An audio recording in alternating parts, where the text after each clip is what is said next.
Next talk we'll go straight into, and if you have questions on anything phylogenetics, we have our next speaker, JT McCrone, who is a postdoctoral researcher on the Arctic project, will be a great person to answer your questions. I actually have many questions about phylogenetics, but I've sort of given up asking them now.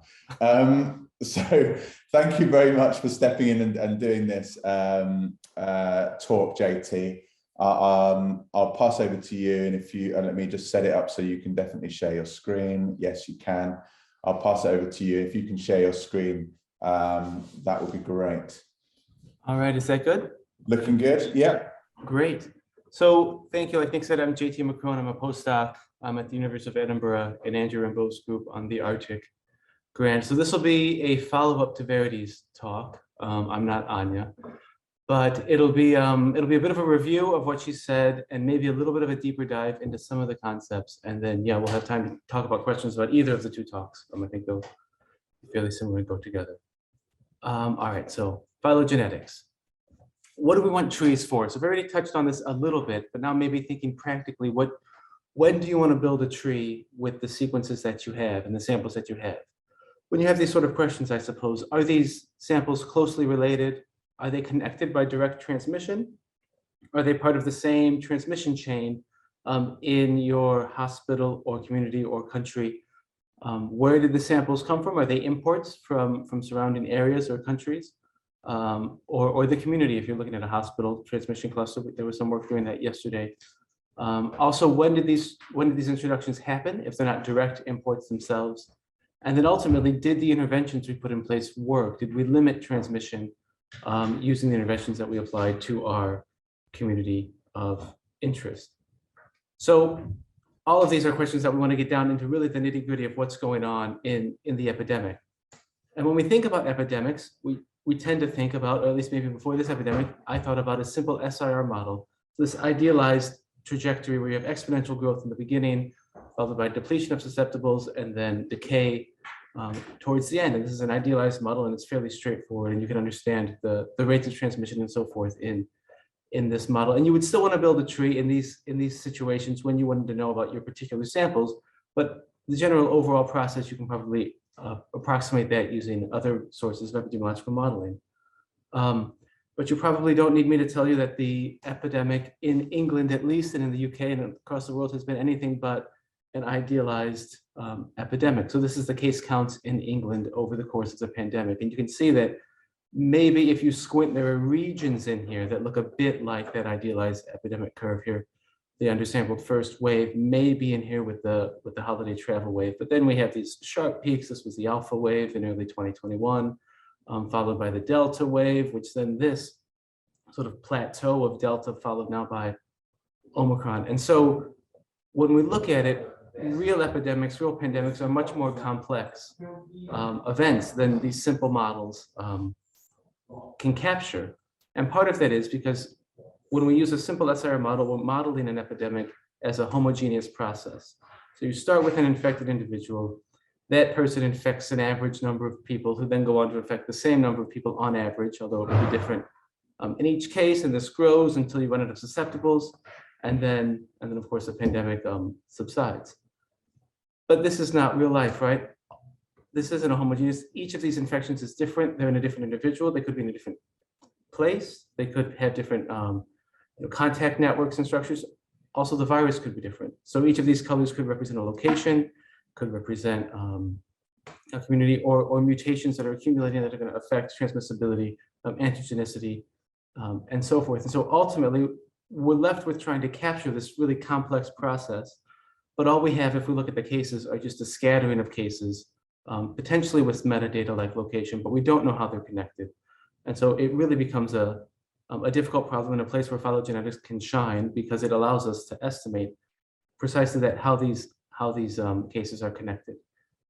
And so we'll go back now and zoom into what's happening within an individual. So as Verity said, right, replication of a virus in a cell is error prone. Often we're talking about an RNA virus.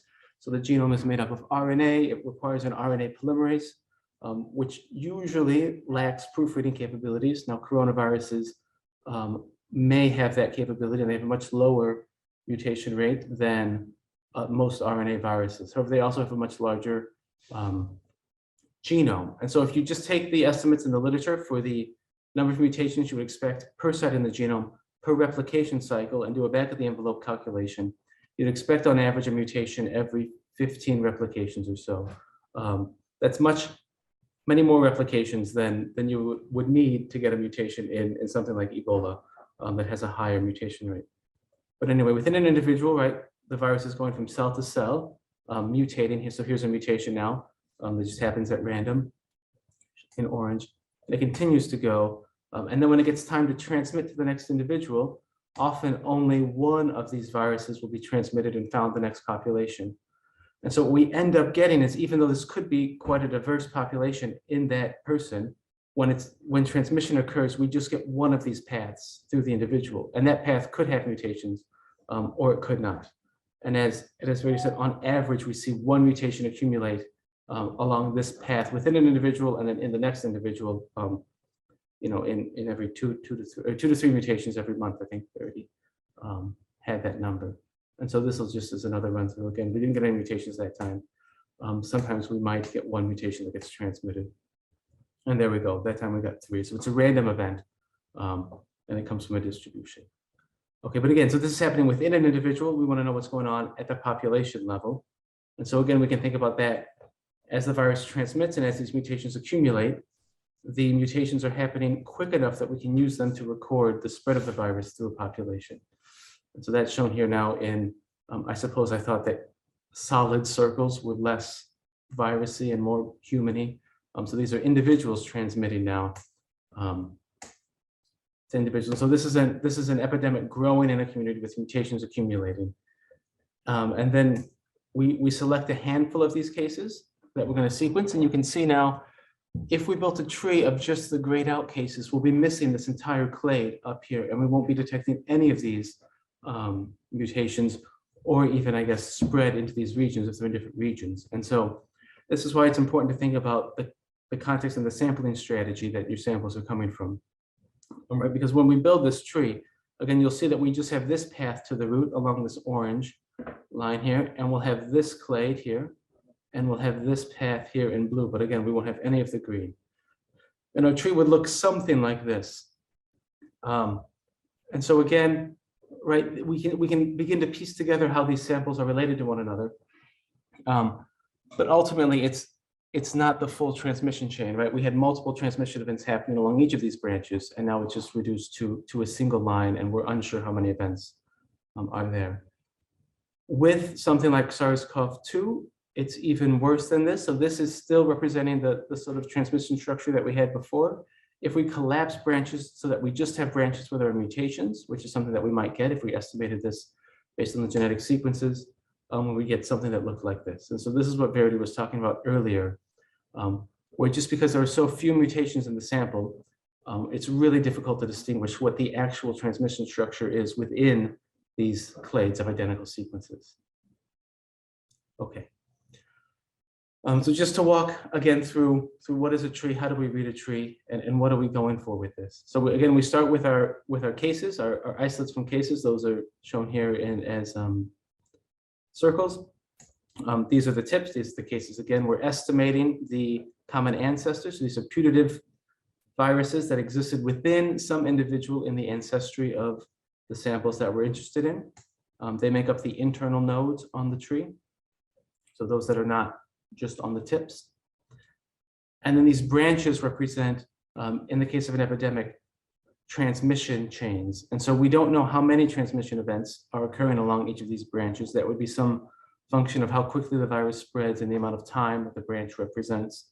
And so we can certainly begin to estimate that, but there's a lot of uncertainty in exactly how many transmission events are going on in each of these trees. And then ultimately what we want to do is put this tree in context of things that are going on in the rest of the world. And the way we do that is to take a genetic tree and scale it into a time tree so that we can compare it to other events happening around it.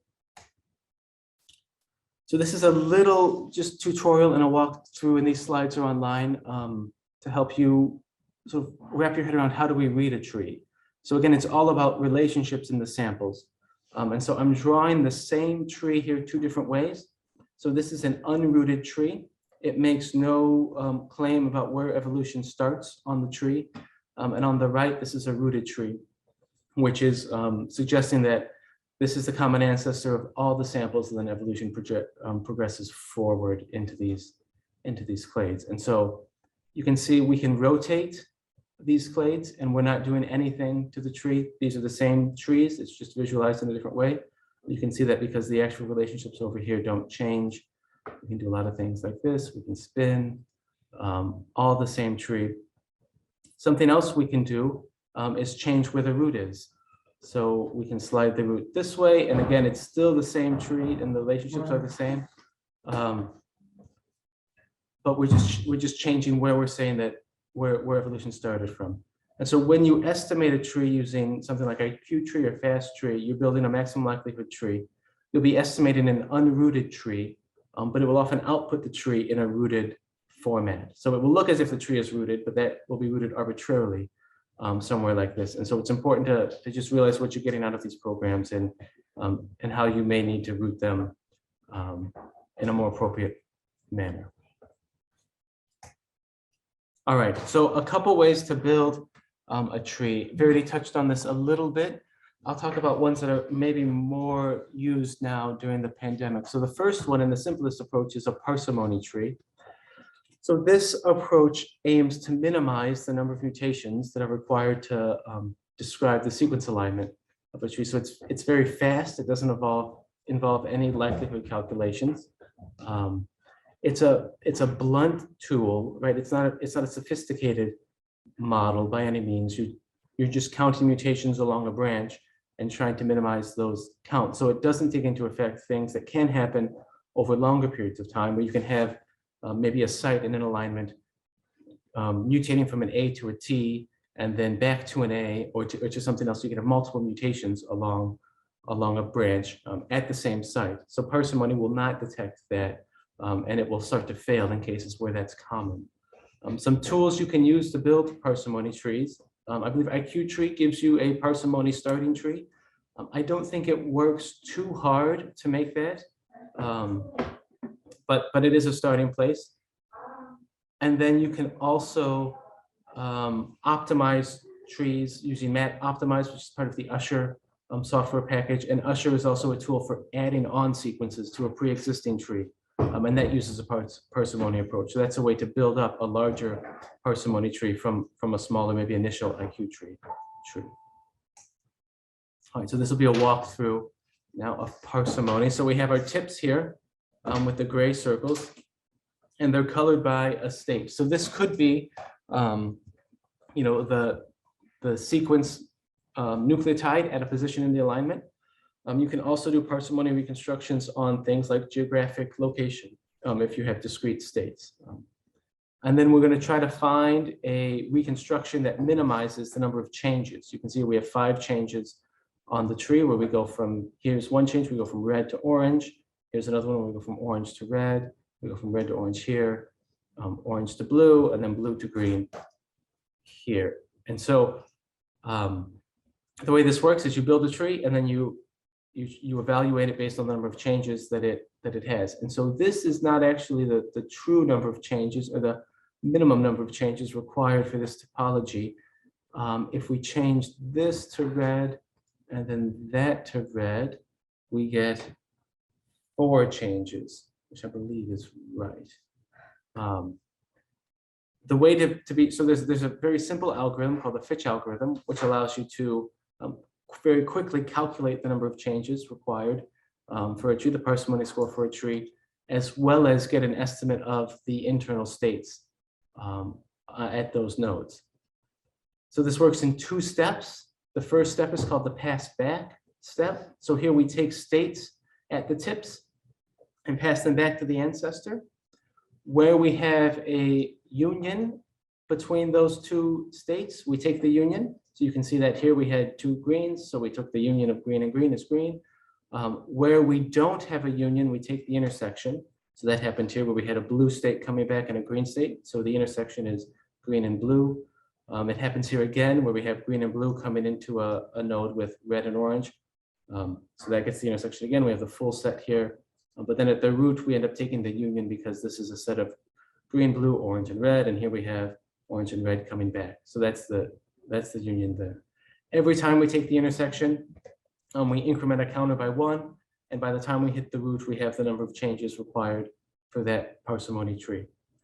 So here it was 4, and you can see because here's 1 intersection, intersection, intersection, and there. So that's 4. The next step is pass forward. So now we come back up the tree, so from the root towards the tips, and we do the same thing. We take the union where possible and the intersection where if it's not possible. And so that happens here, and we end up with these possible constructions. And so you'll see that it's not certain. There are multiple states that could exist at each of these internal nodes. You see, we could even have the root being in the orange state.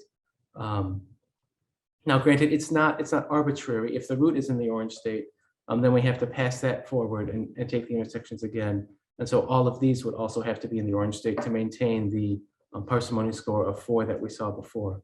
But there certainly is uncertainty in this reconstruction, and in some cases it takes an arbitrary choice if you want one definitive state defined at your internal nodes. And if you were doing this to reconstruct imports into an area, you would probably need to take into account all possible reconstructions with the same parsimony score, and keep an eye on that, because we're not able to distinguish between the multiple possibilities given this method.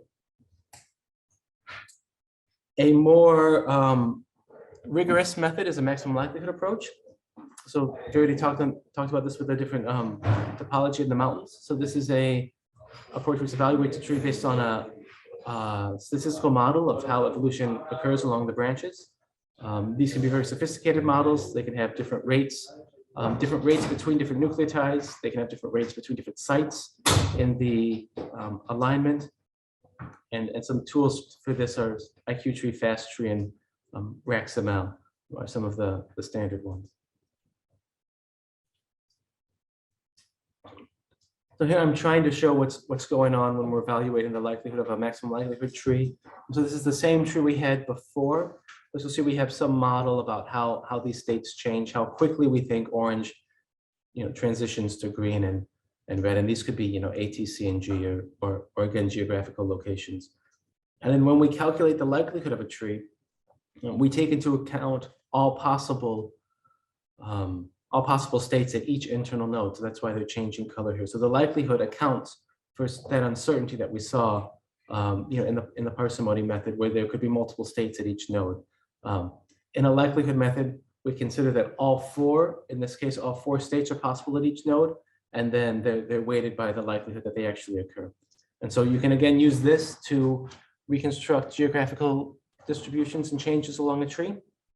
And again, you can also quantify the likelihood, the probability that state at that node is what it was. So it's a little more powerful than maximum parsimony, although it is more computationally intensive, because now we're not just doing this simple sort of pass back and pass forward calculation. We're doing a very large polynomial calculation for each site in the alignment. The last way that you can think about doing phylogenetics would be a Bayesian approach. So this relies on the likelihood calculations often that are done in a maximum likelihood approach, but it's a different approach in general of statistics. And so we're not interested in estimating one tree that makes the data most likely.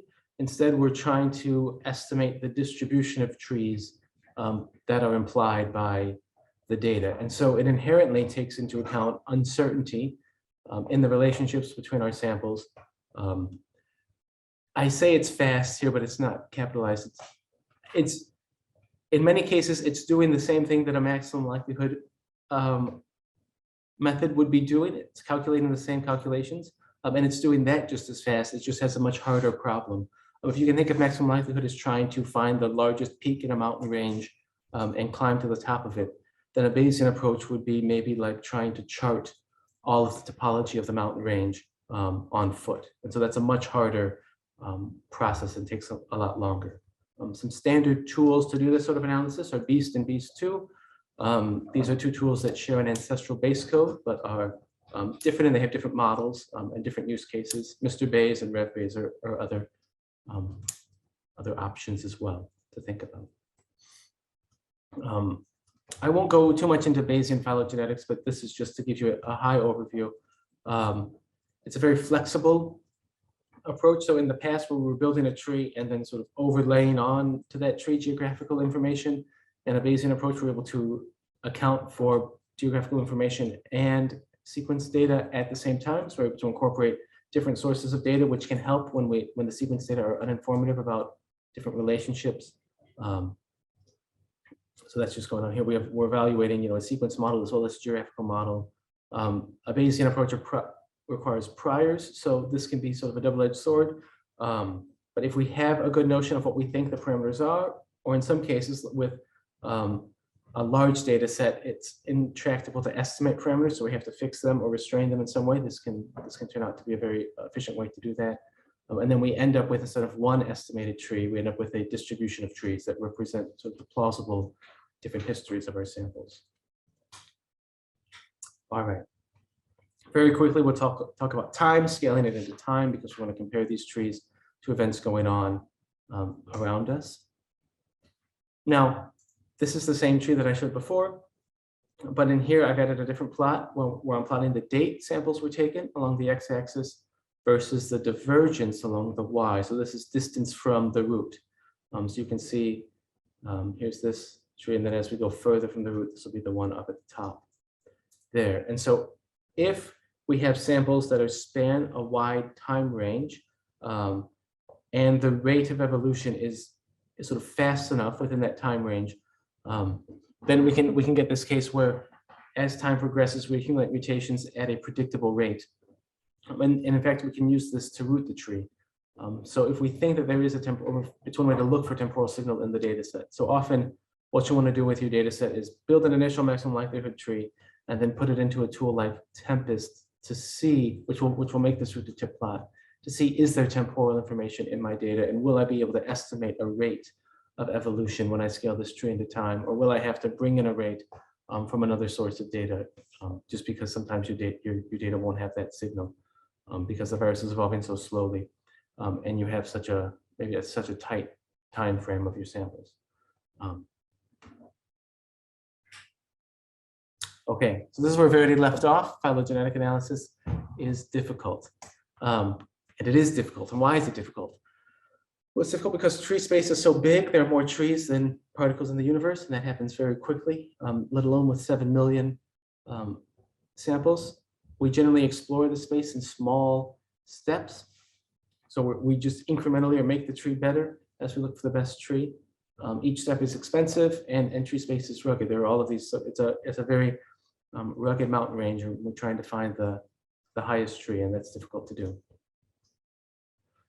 Some of the unique challenges of SARS-CoV-2, again, the size of the data set as well as the diversity. So you can see with 1,000 sequences, we have these very well-defined clades, but within that clade, we have very little information about the absolute ancestral relationship between these sequences.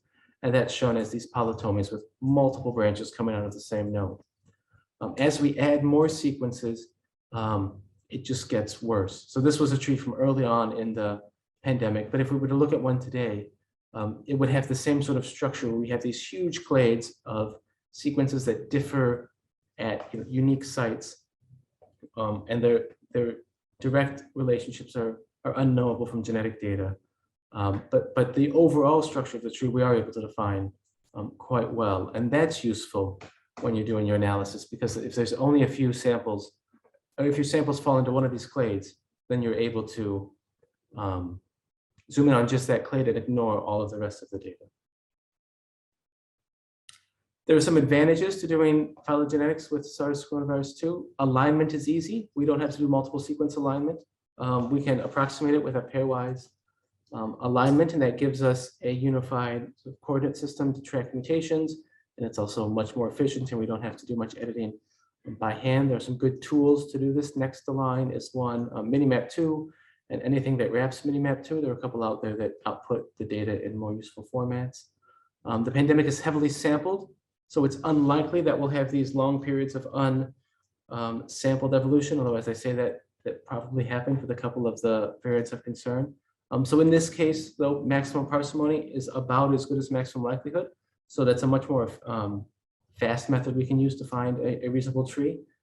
We also have a well-defined reference sequence, and we have probably sequences that are very close to the ancestral sequence. So we're able to root the tree just based on those ancestral sequences. And often, if we're worried about something that's happening now, it makes little difference for analysis whether or not we root the tree in an A clade or the B clade, or what that precise root is. So that's a big advantage to doing these analyses.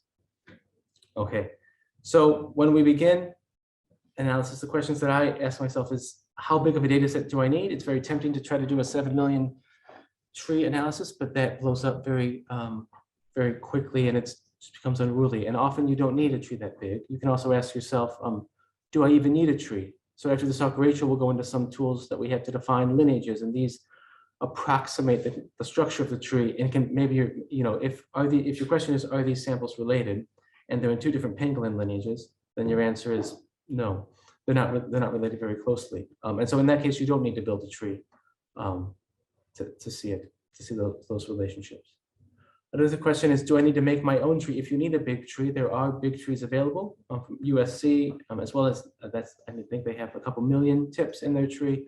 NextStrain also has publicly available data sets that they use in their build. So you can take those as a starting point and add in your data set and begin to get an idea of where your sequences fall in the global context. And then just a word of advice that has come back to bite me a couple of times. Take time early to refine the data set.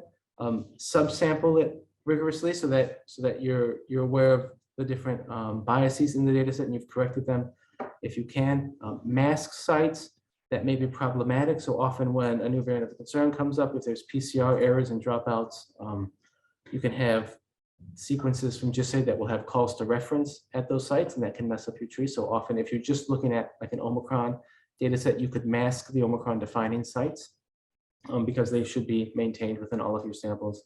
And then make sure that your dates are accurate.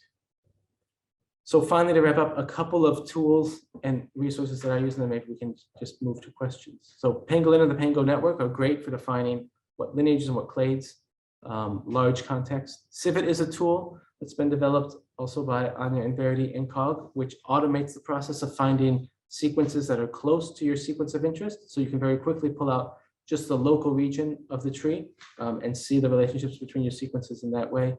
NextGen and XClade and their pipelines are very helpful. As long as you're dealing with something maybe less than 5,000 tips, those are really nice to get a quick view of what the data set looks like. I really like IQtree for things less than 10,000 tips, and FastTree maybe for something more in the 100,000 tip range. Bigger than that, I think we would want to use Parsimony approaches with Usher and their suite of tools. And then for visualizing these, you can use Figtree to visualize large trees.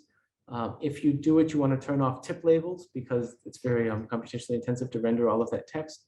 So that makes it useful, but eventually these trees get just too big to view in Figtree, and something like Pango or COV2 tree are much more useful for those cases. All right.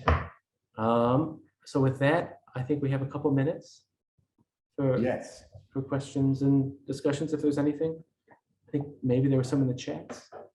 Thank you, JT. Yeah, there's a couple of questions in the chat. I really want to see some more questions, folks. So take this opportunity to ask JT some questions in the chat. We'll take the questions from Li Ching first. So is mutation during replication random or not? This was on Twitter this week, wasn't it? Was it? Yeah, I think it was a hot topic. I think it depends on what you mean by random. So I think mutation happens at different rates at different positions, and mutation, there are biases in sort of transition transversion biases and things like that. But I think at the point of the mutation, it's just a random draw of those rates. I think. So it's random for some definition of random, I think. Yes, yeah. Okay. I'll hedge my bets, yeah. And is mutation always a consequence of replication error? No. Well, no, but in these data sets, I would think yes. So there's some, so like in Ebola, in those phylogenies, there are mutations that crop up that are very likely host proteins editing the viral genome and introducing mutations. So those are not replicating errors. And when you do an analysis with that, you tend to keep one of those mutations and then mask the other ones, because if you were to keep all of them, you would be inflating the rate of mutation that's in the model. But you do want to keep one at least, because then it ties together the samples and the ancestry there. Okay. All right. So a couple more questions have come into the chat. With all of the discussions around the emergence of Omicron and the odd set of mutations / substitution profile versus the big phylogenies, do you think intra-host variation could explain some of the discrepancy? Sam, do you want to just clarify what you mean by that in person? Oh, sorry about that. What I just mean is, so there's that paper talking about saying that they think Omicron emerged in mice because it has that the sort of the G's to UA to T versus your G's to C substitutions are a lot more common to what's observed in mice versus what they've seen in the big phylogenies. And I was just wondering, you were talking about intra-host variation. If you had any thoughts on that? Okay. Yeah, I don't have any. Sorry, I'm putting you on the spot. Apologies. No. I don't have any strong opinions on that. I mean, I don't think it's unlikely to think that intra-host evolution would look somewhat different than what goes on at the global level, just because at the global level we have these transmission events which are really reducing the size of the population, that are happening repeatedly all over the place, and that wouldn't be happening within an individual, and so you could foresee other evolutionary dynamics going on. I don't know if that would manifest itself in terms of like different rates among the substitution models. Yeah, I mean, I think this interesting question I don't fully understand is the pattern of evolution observed. I think when Sam was saying the big phylogenies, he means, I guess, during human to human transmission over a period of weeks, months, and years. Yeah. Versus what you see if you have, let's say, a patient with a chronic SARS-CoV-2 infection that where the evolution is happening within the host. And would we expect those to look different? Yeah, I mean, so I think, so in something like flu, we have seen over a short period of time, in an acute infection, it does look different because you have this rapid growth of the population before the immune system kicks in. So you don't see much evidence for it. And then you have transmission. And then later in the infection, when there isn't often transmission, is when you see any evidence of immune selection. And so within an individual, you don't see evidence for immune selection, but at the population level, you do, because you're trying to select for susceptible individuals. But in chronically infected people with influenza, we see sort of that antigenic selection that happens at the global level because it's happening over a much longer time period. And so I think it's reasonable to think that in a chronically infected person with coronavirus, you would see sort of selection acting that would also be beneficial at the population level.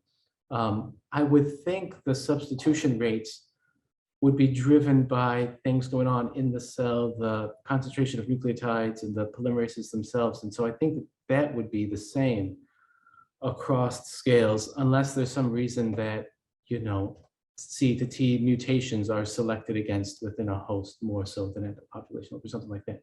But that makes sense. So like when we see these, new waves of these variants, it's driven by transmissibility, because there's not much time, is there? Get to the next patient. That's the whole deal for the virus, I guess. I think so. And I think you can make a case that if you can replicate better within a person, then potentially you can transmit better because you can grow better in the new person. So maybe, you know, there could be selection for within individuals that is driving transmissibility, but yeah. Okay, we've got a few more questions, which is great to see. Thank you for your questions. So Amir says, thanks for your excellent presentation.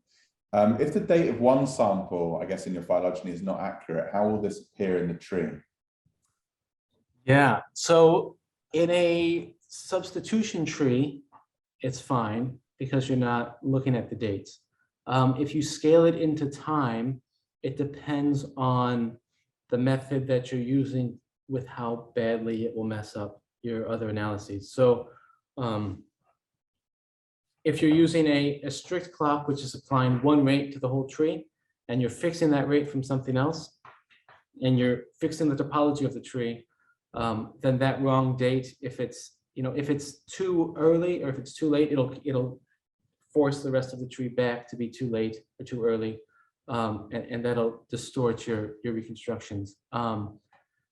If you're doing a full sort of Bayesian analysis where you're estimating the topology as you go, it can be a little more flexible because it can accommodate that time change, but you still would not have that tip in the right place. And then I would think the relationship between that tip and the rest of the tree would not be accurate.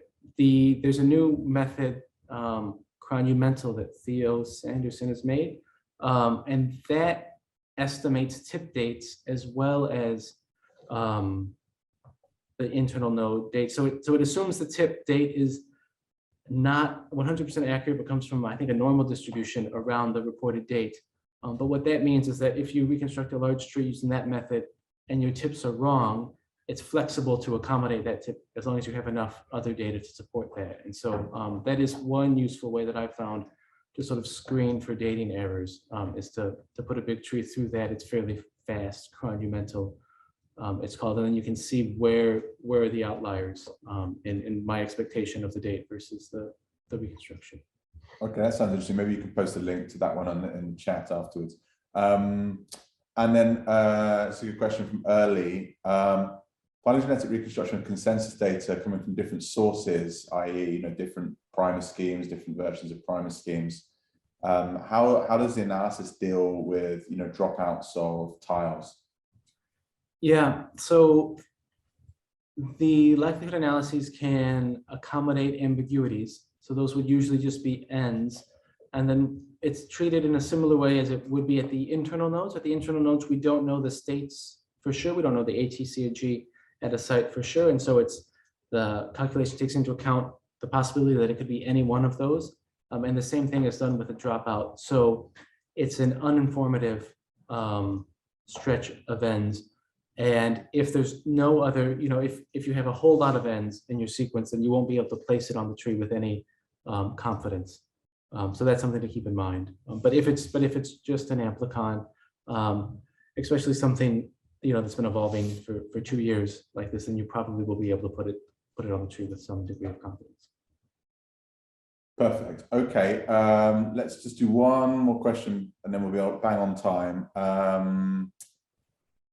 Okay, which one should we take? Some of these questions maybe you could deal with in the chat. Let's take this last question from Gustavo. How does the extinction of lineages affect the phylogeny reconstruction? I might not understand the question. Does it? So if a lineage goes extinct, and like we never sampled it, is that maybe the question? Well, let's ask Gustavo to clarify that question in the chat, and then let's, in the interest of time, we'll stop there and go straight to the next speaker. So JT, thank you so much. That was incredibly useful. I actually learned a huge amount. I hope everyone else did as well. So thank you for giving up your time to do that. If you could stop your screen sharing, that would be cool.